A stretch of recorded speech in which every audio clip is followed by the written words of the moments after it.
안녕하세요. 농사도 전부답니다. 오늘이 24년도 5월 28일입니다. 이건 털복숭아입니다. 품종은 제가 얘기 못합니다. 품종은 왜 못하냐면은 또 기후에 안 맞는 경우도 있고요. 또 토질에 따라서 조금 안 맞는 경우도 있고요. 제가 오늘은 그 복숭아 물 주는 방법을 알려드릴게요. 여기 사장님은 작년에 털복숭아 한 개의 경매가가 8,000원에서 만원 정도 나왔어요. 여기 밭은 제가 굉장히 많이 올려드렸죠. 제 물 주는 방법 이야기 전에 또 한 가지 말씀해 드릴게요. 이거는 진짜 중요합니다. 항상 제가 말씀해 드리죠. 토양 이야기야, 토양 이야기. 토양이 농로보다는 1m 이상 높아야 되고요. 비가 많이 왔을 때 여기에 물이 빨리 빠져나가야 돼요. 고랑으로도 빨리 빠져나가야 되지만은 이 자체에 있죠. 이 자체에 물이 고여 있으면 안 돼요. 그러면 유공관을 깔아야 되고요. 자, 그거는 제가 또 늘 말씀드리고, 또 더 중요한 게 뭐냐면은 토양에 완수가 안 된 퇴비를 넣게 되면은 그 탄자하고 세균하고 제필 곰팡이 많이 옵니다. 그러니까 우분이든 개분이든 돈분이든 넣는 사람이 있거든요. 주로 이제 우분을 많이 넣고요. 개분 넣는 사람도 있고요. 그럼 완수가 안 된 퇴비를 넣게 되면은 거의 복숭아 수확철에 7월달이든 특히 7, 8월달 수확 못하고요. 6월달에 수확하는 복숭아도 내년조에 좋은 열매 생산이 안 돼요. 왜냐하면은 완수가 안 된 퇴비를 넣게 되면은 뿌리가 썩어버립니다. 그 농사 짓는 분들 보면은 집에 고추 같은 거 심어요. 조금씩. 근데 고추 심는 데다가 TV 완성 안 되는 이빨 엮고, 이빨이 좀 그러네요. 조금 많이 엮고 하면은 고추 뿌리가 거의 다 썩어버립니다. 노랗게가 고추 죽어버립니다. 똑같습니다, 복숭아도요. 그래서 반드시 그 토양을 성토해가지고 중간에 유공 깔아야 되고요. 점질 토양에는 마사토를 넣어야 되고요. 마사토 한 20차 넣어야 되고요. 그렇게 해야지 복숭아 나무가 일단은 건강하게 자라야 됩니다. 건강하게 자라려고 하면 뿌리 상태가 엄청나게 좋아야 됩니다. 뿌리 상태가 엄청나게 좋으려고 하면은 여름에 비가 많이 했을 때 물이 고이면 안 됩니다. 그리고 완수가 안 된 퇴비가 들어가가지고 땅속에서 불불거리면은 거의 복숭아 뿌리 썩어요. 그런 땅은 대부분 이시가 2도 넘고 3도 넘고 4도 넘고 5도 되는 땅도 있습니다. 그리고 비료를 너무 한꺼번에 막 많이 뿌리면 그러면은 pH가 안 맞아져요. pH 안 맞아지면은 또 탄저병, 곰팡이, 세균성 구멍병 다 많이 옵니다. 원인이 한 가지만 해가지고 그래 오는 게 아닙니다. 결국에는 세균성 구멍병도 내가 뿌리가 안 건강하고 나무가 안 건강하면은 노린재라든지 그 이런 데 오게 되면요, 잎들도 안 두껍고 하기 때문에 노린재 피해도 더 많이 오고요, 또 엉이 피해도 더 많이 오고요. 자, 그러면 제가 물 주는 방법 알려드릴게요. 물 주는 거. 물 주는 게 엄청 중요합니다. 수분이 들어가야지 영양분 이동이 되거든요. 그 수분은 아무 때나 물 주는 사람이 있거든요. 그렇게 물 주는 방법하고 물 주는 시간을 정확하게 잘 지키는 사람하고 과일 당도하고 비대가 달라져요. 특히 당도가 달라집니다. 요즘은 무조건 크다고 가격이 잘 나오는 거 아닙니다. 물을 언제 줘야 되냐면은 해 뜨기 전에 물을 틀어야 돼요. 해 뜨기 전에. 해 뜨기 전에 물 주면 한 5시, 늦어도 5시 반 되면 물 돌려야 돼요. 5시 되면 더 돌리면 되죠. 5시 돌려가지고 2시간 돌리면 됩니다. 2시간 돌리고,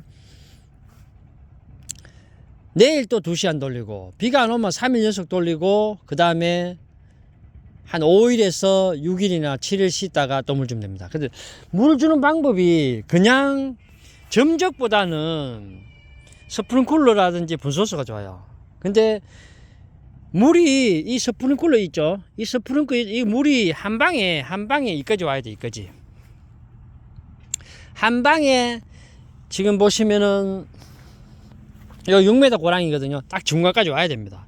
이 물이 이까지 못 오면은 여기에 있는 영양분들이 물이 안 오면은 바로 영양분을 못 빨아먹어요. 여기만 물 쪽쪽쪽 흘러내리면 이까지 물 올라가면 한참 걸립니다. 그렇게 해서 물 주는 거하고 여기 스프링 쿨러를 돌렸을 때 이까지 물 오잖아요. 그러면은 이 나무가 좋은 뿌리가 이 부분이 다 있어요. 이 부분의 영양분을 빨아먹어요. 우리가 퇴비 준 거하고 일부 비료 준 거하고 다 여기 빨아먹거든요. 여기 거를 빨아먹어야지 야가 비대도 되면서 당도도 서서히 조금씩 나중에 있잖아요. 거의 숙기가 돼가면 당도를 올리거든요. 그때 당도를 잘 올려줍니다. 그리고 여기에 물이 한 방에 가야지 영양분을 빨아먹으니까 야들 잎들도 좋아요. 잎도 좋고 열매도 비대 시키는 것도 야물게 비대를 잘 시켜요. 단단하게요. 크기도 비대를 좀 더 잘 시키면서요. 그리고 어느 시점 되면은 숙기 때 되면 당도도 같이 잘 올라가요.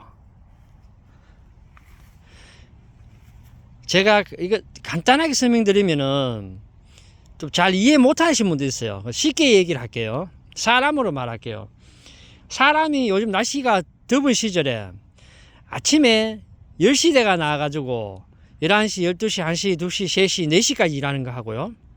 10시 되면 더워요. 근데 아침에 5시대가 밭에 일해가지고 6시, 7시, 8시, 9시, 10시까지 일하는 거 하고요. 일 효율성이 2배에서 3배 차이 늦게 납니다. 같은 일을 하더라도요. 나무도 똑같습니다. 아침에 물이 없고 바싹 말라놓고 10시대가 물 주잖아요. 그러면은 날이 더우면은 물을 주더라도 이미 덥기 때문에 야들이 뿌리 활동을 생육 활동을 그만큼 못해요. 엄청나게 중요합니다. 물을 주는 시간대가 진짜 중요합니다. 물만 잘 줘도 과일 당도가 달라집니다. 그런 식으로 하시면요. 물 주는 시간을 꼭 5시, 6시 늦어도 5시 반에는 물을 돌려야 됩니다. 농민분들 좀 부지런하신 분들은 보통 요즘 4시 되면 나잖아요. 더 부지런하신 분들 3시 반 돼가도 나고요. 그러면 4시 되가 나시면 밭에 나오면 보통 4시 반, 5시 전에 다 나오시거든요. 그 물을 그때 돌리면 좋아요. 내가 스프링클러 시설이 안 돼 있으면은 분소스를 까시더라도 2줄로 깔아야 돼요. 여기도 하나 깔고 저기도 하나 깔아야 돼요. 스프링클러 저 밑에 연결하면 안 됩니다. 스프링클러는 요 위치가 물을 줬을 때 한 방에 물이 거의 나가도록 줘야 됩니다. 엄청 중요해요. 오늘은 제가 복숭아 물을 좀 잘 줘가지고요. 당도 올리는 방법 알려드렸습니다. 물만 잘 줘도 당도를 2브릭스를 더 올릴 수 있습니다. 2브릭스. 최소한 1브릭스는 더 올려요. 근데 2브릭스에서 많게는 3브릭스 더 올립니다.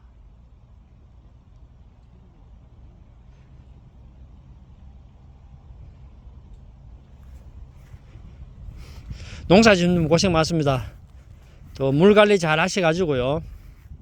또 복숭아 경매가를 잘 받았으면 좋겠습니다.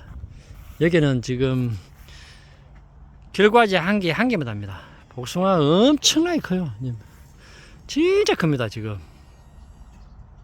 들복숭아가 상상 초월하고 달리기도 조롱조롱 달렸습니다. 나중 되면 깜짝 놀랍니다.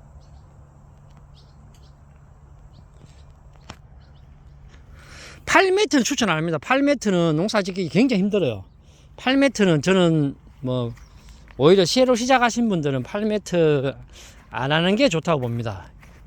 엄청 힘들어요, 농사 이게.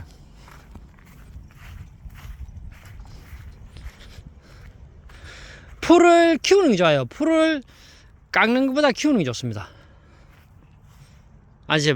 풀을 깎는 것보다 키우는 게 뜻이 아니고요. 풀을 키아가 깎는 게 좋습니다. 풀을 키아가 계속 깎으면 풀 속에 당분도 있거든요. 그래서 당도 올리는 데 좀 도움됩니다. 그리고 햇빛이 들어왔을 때 이게 여름에 굉장히 덥잖아요. 37도, 38도, 39도, 40도 날 때 이 풀이 전혀 없으면 햇빛이 직사광을 바로 받으면 뿌리들이 뜨겁거든요. 그러면 오히려 뿌리가 건강하게 자라는데 마이너스 요인이 됩니다. 뿌리가 무조건 건강하게 키워야 됩니다. 뿌리를 건강하게 안 키우면은 고품질의 과일 생산을 못합니다. 경매가 높은 과일을 생산하기 힘들죠. 어떤 사람은 같은 품종의 경매 갔는데 뭐 10,000원도 안 나오는 게 있어요. 뭐 15,000원도 나오고요. 어떤 사람은 똑같은 건데 어떤 사람은 80,000원도 나와요. 그러면 8배 차이 납니다. 10,000원짜리 복숭아하고 80,000원짜리 복숭아는 똑같은 품종인데 그래 되는 이유가 엄청나게 많지만 제일 큰 요인이 뿌리를 건강하게 못 키우면 그런 현상이 생깁니다. 뿌리가 건강하게 안 되는 이유는 토양에 배수가 안 되고요. 통기성이 떨어지고요. 그 다음에 이시가 높고요. 완수가 안 된 탭이 이렇게 되고요. 그렇게 되면 자동적으로 잎도 안 좋아집니다. 잎은 내가 뭐 마그네슘이든 뭐 이런 거 하더라도 칼슘을 하더라도 뿌리가 안 좋으면은 토양이 안 받쳐주고 하면 뿌리 안 좋거든요. 그러면은 잎도 좋아지기 힘듭니다. 잎 한번 보세요. 엄청나게 좋잖아요. 잎이 이렇게 좋으면 열매도 자동적으로 좋아집니다. 잎이 누런 잎이 없습니다. 새파랗습니다. 전체적으로 잎이 그 예술입니다. 예술. 오늘 제가 복숭아나무 물 주는 방법 얘기하면서 또 뭐 토양이라든지 뭐 비료 관계라든지 여러 가지 말씀드렸습니다. 농민분들 올해도 농사 잘 하셔가지고요. 경매가 잘 받았으면 좋겠습니다. 더운 날씨에 고생 많습니다. 이건 적심에 있는 거. 야.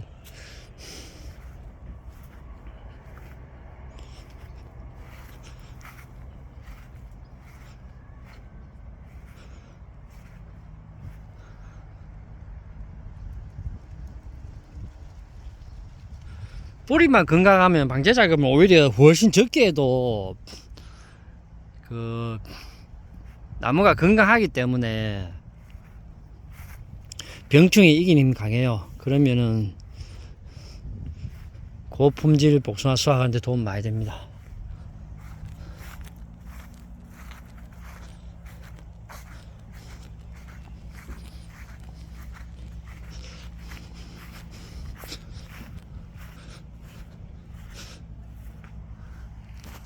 나중에 보면 이 복숭아가 엄청나게 달려 있습니다. 지금도 많이 달려 있는데요. 상상 초월하게 달려 있습니다.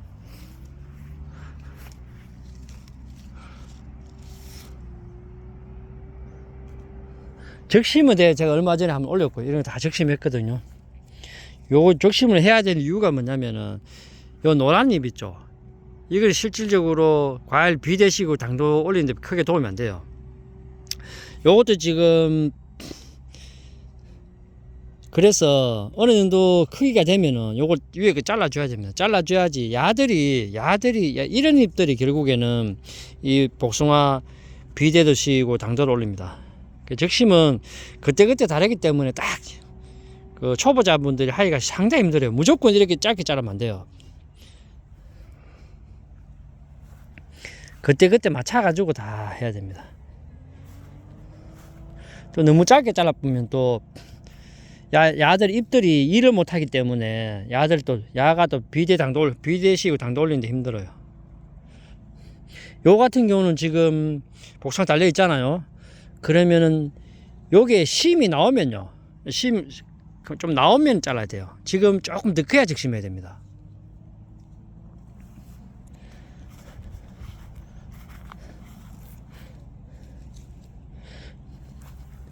여기는 지금 열매가 있는데 적심했잖아요. 여기를 왜 이렇게 적심했냐면 요게 지금 요 사이로 있잖아요.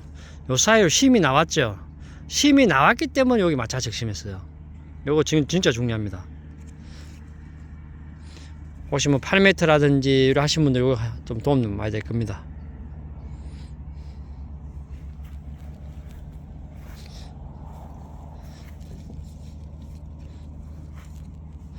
여기도 보시면 이 복숭아 달려 있잖아요. 달려 있는데 길이는 엄청 길어요. 엄청 긴데 아직까지 적심 안 했거든요. 왜 안 했냐면은 요걸 아직까지 심이 그렇게 많이 안 나왔어요. 길이는 긴데 요거하고 아까 그거 보시면은 심 나는 게 달라요.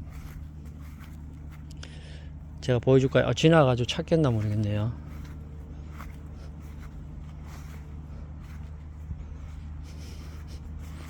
아, 여기 있네요. 여기는 요렇게 요 심이라 하거든요. 요게 옆에 잎 바로 옆에 나와 있죠. 요런 게 좀 많이 나와야 돼요. 그래야지 요런 잎들이 일을 할 수 있습니다. 중요합니다.